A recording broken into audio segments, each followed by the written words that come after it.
These notes will show you how to use IJ notation to do problems involving Newton's second law. The sum of the forces on an object equal its mass times its acceleration. This would be the second group of homework problems on the homework list. So here's an example problem in the box. I suggest you just freeze the video right now, write down what's only in the box, and try to do it yourself. And if it's easy and you get the right answer, then you've really got it. You understand what's going on.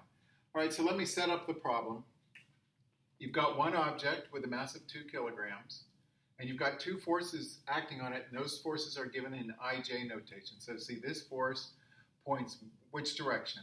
Right and down, more down than right, and this one points right and up, more up than right.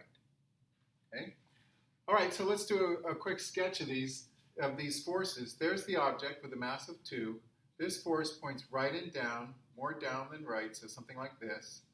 Okay? And this force points right and up, more up than right, and shorter, so something like this. All right, and the question asked, the unknown, is the acceleration as a vector, meaning we want direction and magnitude. So just by looking at this diagram, we know that this acceleration is going to have a rightward part, a rightward component, and probably downward. Okay, so here's how we do the problem. There's Newton's second law written with the vector signs over the two quantities that have direction. This is always one number. This could be an IJ notation, but it's always one thing. This is one vector. However, this side is a sum. So notice what I just said. This is a number times a vector. So this is a single vector times a number. So over here, it's one vector. But on the left side, it's a sum. And you may have more than one. You may have 5, 6, or 7 forces. So and this is the side that has to be expanded. In this case, 2 forces are given. So I wrote F1 plus F2 as vectors. And then here, I've replaced the F1 with what it is and the F2 with what it is from above. These two are given. And now, from this and what follows, you can see the real power of this notation, the advantage of using this notation, which was invented in the 1800s, well after Newton. Newton did not use this notation. And the advantage is you've been taught to think a certain way in your algebra class. You combine the like terms, and you would never combine 3y and 5x together and get 8xy or anything like that. It's burned into your brain that you cannot combine something like 3i and 4j because they have different last names. That's the way some teachers put it. So this notation takes advantage of that training you already have. So what we do now, we're solving for that thing there. So now it just becomes algebra. When you use this notation, it just becomes algebra. We're going to combine like terms and isolate the unknown. All right, so once I combine 3i and 2i, I get 5i, just like in algebra class. And then I also, from combining the j terms, I get minus 6j equals 2a. Not finished yet, though, because I went a by itself. So the last step is to divide away the 2, and that's just like algebra as well. Each of these individually gets divided by 2, like you're solving an algebra problem, and you get this. So that's the acceleration. This is my final answer in IJ notation, but this is a step in the algebra. Notice what it says. It says the acceleration will point right and down, and slightly more down than right. I've changed them to single numbers here, like with a decimal, and I've added a unit. You will see, I like to put the unit at the end. Sometimes when I do that, I really should put this in parentheses. But you'll see most books, they'll stick the unit in here, 2.5 meters per second squared minus I, minus 3 meters per second squared j. There's nothing wrong with that. I just find that kind of clutters up the notes from what I want you to learn, which is this. But that's more standard, is to stick the unit after every single number. Okay, this is nice, but if I asked you, well, how much acceleration is it? Like, is this going to be enough to knock a person out? Is it too much? Is it less than a g? Is it more than a g? IJ notation doesn't tell you that. If I ask you exactly what direction this points, all you can say is right and down, more down than right, but you can't tell me an angle. So this is the vector in IJ notation, which is useful for solving the problem, but it's not really useful for telling us what it feels like, what it would look like, telling us what's going on in the real world. So to do that, you have to convert this to the magnitude and direction form of the vector. This is two ways of saying exactly the same thing. It's not like this is one vector and this is a different one. This is two ways of saying the same thing. And when I do that, I get the acceleration is 3.9 meters per second squared, which is fine. A human being can handle that if I cared, if that were like the engineering problem. And the direction is 50 degrees below the x-axis, whether this is horizontal or whether it's east or whatever, 50 degrees below that. How did I get those? To get to 50 degrees, you do an inverse tangent, right?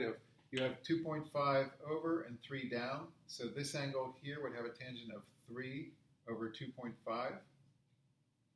So you do the inverse tangent of 3 over 2.5, and you get 50 degrees. And then this, of course, is from the Pythagorean theorem. Over 2.5, down 3, use Pythagorean theorem, get 3.9. So that was the first example. Here's the second and final example. Let me erase this so there's less clutter. And we'll put up the next example. And in the next example, the unknown is not the acceleration. The acceleration is given, and the unknown is one of the forces. So one of the forces is missing.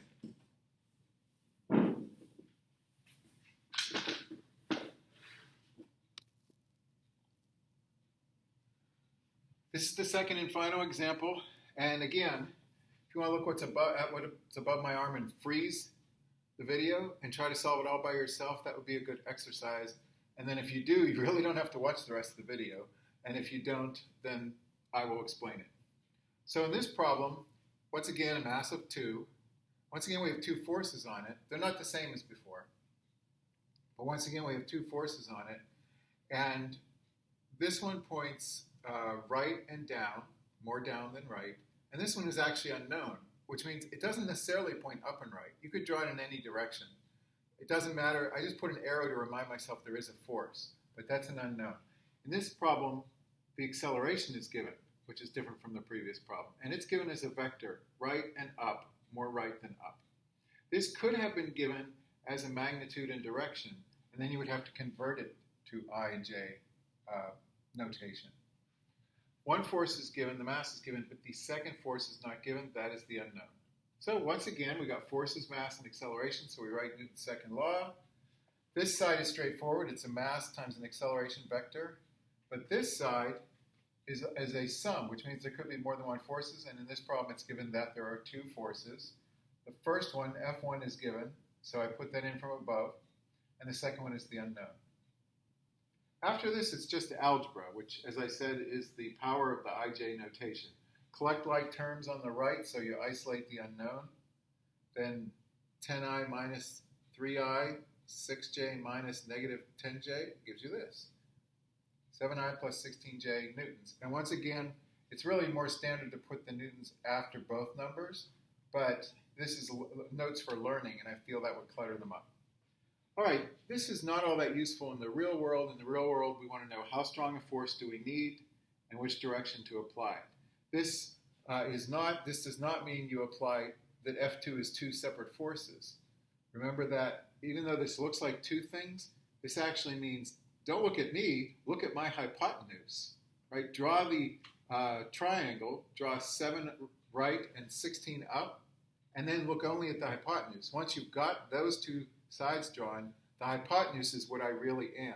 That can be misleading when you're first learning IJ notation. You feel this is 2 things. It's not. It's saying the hypotenuse of this. And so you would use Pythagorean theorem to figure that out and get 17.5 newtons. So that tells you how hard that force is pushing, what the strength is of that force. And then you use the inverse tangent again to get the angle, and you get 66 degrees above the x-axis.